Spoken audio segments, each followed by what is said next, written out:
अगर हमारे ब्रह्मांड में डार्क मैटर और डार्क एनर्जी के बाद सबसे ज्यादा कोई रहस्यमयी चीज है तो वो है ब्लैक होल, क्योंकि ये हमारे ब्रह्मांड का एक ऐसा मिस्टीरियस ऑब्जेक्ट है जिसका ग्रेविटेशनल इम्पैक्ट इतना ज्यादा है कि इसमें पड़ रहा लाइट तक इससे एस्केप नहीं कर पाता है। और ब्लैक होल से रिलेटेड एक और जो सबसे मिस्टीरियस बात साइंटिस्टों को लगता है वो है ब्लैक होल के आसपास टाइम का स्लो हो जाना। अगर आप लोगों ने इंटरस्टेलर नाम की इस मूवी को देखा है तो आप लोग मिलर प्लैनेट्स के बारे में जानते ही होंगे, जो ब्लैक होल के काफी नजदीक होता है और यहाँ पर बिताया गया हर एक घंटा पृथ्वी के 7 सालों के बराबर होता है। यानी कि अगर आप इस प्लेनेट में मात्र 1 घंटा बिताते हो तो पृथ्वी में 7 साल बीत जाएगा, बट आपके लिए मात्र 1 घंटा ही बीता होगा। लेकिन सवाल यहाँ पर यह आता है कि आखिरकार ब्लैक होल के आसपास टाइम इतना स्लो क्यों हो जाता है, और आज हम लोग इस वीडियो में इसका कारण डिटेल में जानने वाले हैं। So let's start our mysterious video.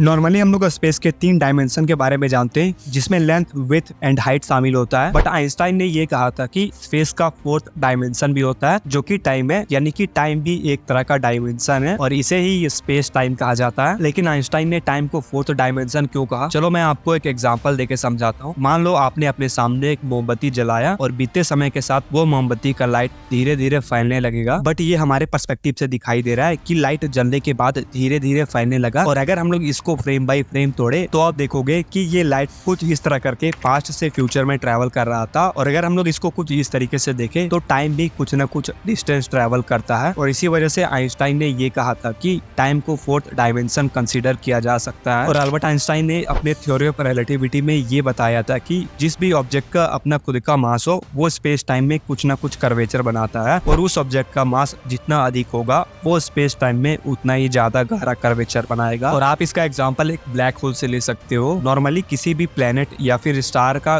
Curvature इतना ज्यादा गहरा नहीं होता है जितना कि एक ब्लैक होल का होता है, और इसका कारण है ब्लैक होल का अधिक मैसिव होना। और साथ ही आइंस्टाइन ने यह भी कहा था कि लाइट का स्पीड किसी भी मीडियम में कांस्टेंट ही रहता है, यानी कि लाइट का स्पीड कभी भी चेंज नहीं होता है, भले ही वो स्पेस में ट्रैवल कर रहा हो या फिर कहीं और। जैसे कि आइंस्टाइन ने अपने थ्योरी ऑफ रिलेटिविटी में ये बताया था कि जिस भी ऑब्जेक्ट का अपना मास होता है वो स्पेस टाइम में कुछ न कुछ कर्वेचर बनाता है। और अगर हम लोग 2 अलग अलग जगहों से स्पेसक्राफ्ट को स्पीड ऑफ लाइट से ट्रैवल कराए, जिसमें से पहला स्पेसक्राफ्ट ब्लैक होल के नजदीक से ट्रैवल करेगा और दूसरा स्पेसक्राफ्ट नॉर्मल स्पेस में ट्रैवल करेगा, और इन दोनों स्पेसक्राफ्ट में सेम एज के 2 अलग अलग इंसानों को बैठा दे और अपने स्पेसक्राफ्ट के इंजन को स्टार्ट करा के इन दोनों जगहों से इन दोनों स्पेसक्राफ्ट को लाइट की स्पीड से ट्रैवल कराए, तो इसका रिजल्ट हमें काफी हैरान कर देगा। अगर आप देखोगे तो ये दोनों ही स्पेसक्राफ्ट सेम टाइम पर अपने डेस्टिनेशन तक पहुंचते हैं। बट शॉकिंग बात तो ये है कि जो स्पेसक्राफ्ट ब्लैक होल के नजदीक से गुजरा था उसमें जो इंसान बैठा था उसे अगर हम लोग बाहर निकाले तो उसका एज काफी ज्यादा हो चुका होगा। वहीं पे अगर हम लोग अपने दूसरे स्पेसक्राफ्ट में बैठे इंसान को बाहर निकालेंगे तो आप देखोगे कि उस स्पेसक्राफ्ट में जो इंसान बैठा है उसका एज बिल्कुल नॉर्मल है। लेकिन ये कैसे हो सकता है जबकि ये दोनों स्पेसक्राफ्ट सेम टाइम पर अपने डेस्टिनेशन तक पहुंचे, तो फिर इन दोनों स्पेसक्राफ्ट में बैठे इंसान का एज अलग अलग कैसे हो सकता है? जबकि अगर हम लोग सोचे तो इन दोनों स्पेसक्राफ्ट में बैठे इंसानों का एज बिल्कुल सेम होना चाहिए, लेकिन ऐसा नहीं होता है। और अगर हम लोग ब्लैक होल के नजदीक से गुजरे इस स्पेस क्राफ्ट पर नजर डाले तो आप देखोगे कि